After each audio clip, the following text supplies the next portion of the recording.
Hello, DJ Story here with another tutorial. This one is about how to create a morphing arpeggio effect. So first I'm going to show you the result, and then I'll get into the inner workings. So here we go.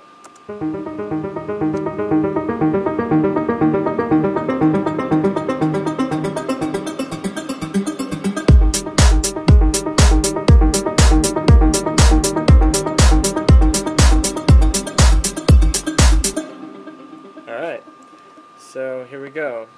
First of all, I created an instrument rack, and within that instrument rack, which is right here, I created two different, you can pop this out here to load your instruments. I put in kind of a guitar plucking sound and a piano, and you can click on the velocity right here to work on the velocity crossfade.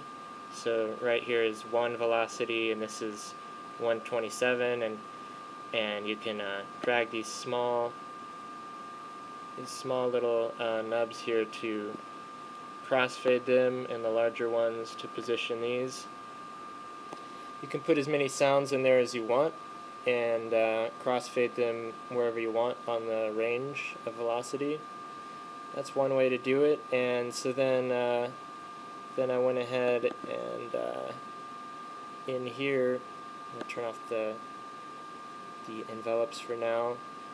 This is the pattern that I created manually. Just put in a few notes here, and I made the bar length 4 so that it could be kind of a slow envelope build, and just copied this little 4-note pattern across the whole thing. You can just select the notes and press Command D to duplicate, and that just duplicates them all the way across. Then you can do Command A to select them all, and you can drag this up here so you can really see, and hold Command while clicking and dragging to the side of the velocity nub all the way across. You can create a slow fade that way, so that'll gradually fade between the two different sounds and create a really neat effect. So that's the first thing I did. Then I came in here and started playing with some of these MIDI effects.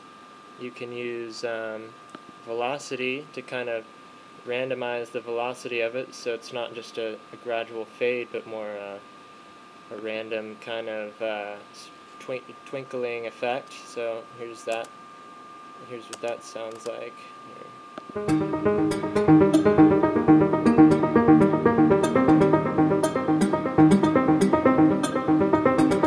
So that's kind of interesting.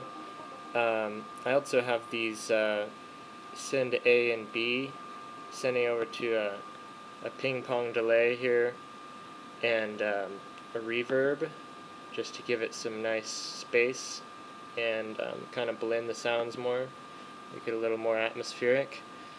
Another fun one to play with is the scale, which I actually did a MIDI effect rack and used 3 different scales, where I started with the note here in this C minor scale, and then I moved it up to there, and then I moved it up to the top there. That's how I have it changing the note as the arpeggio progresses.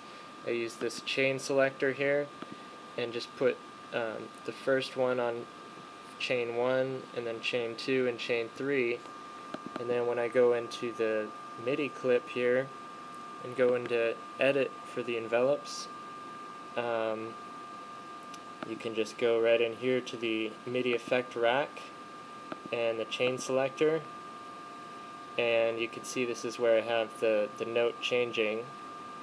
You just double click, and you can add little nubs and move them up or down and create different patterns that way. So listen back and you can see where it changes.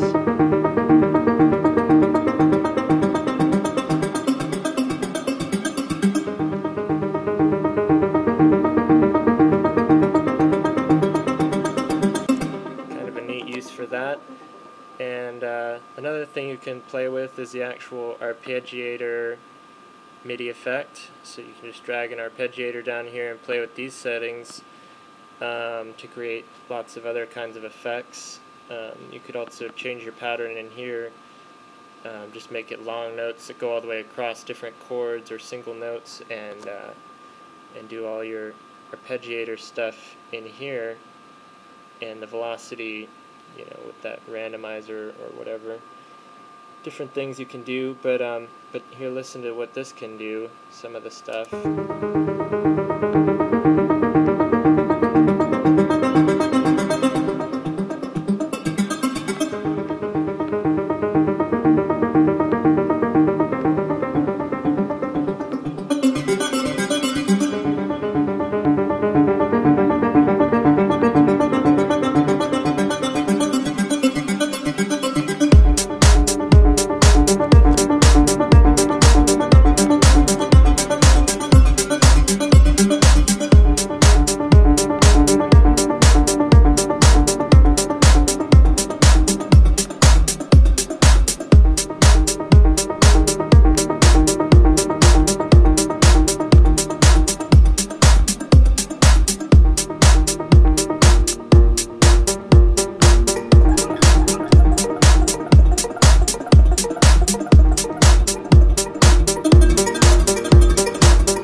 See how there's really endless possibilities just using these simple techniques of MIDI effect racks and instrument racks, playing with different MIDI effects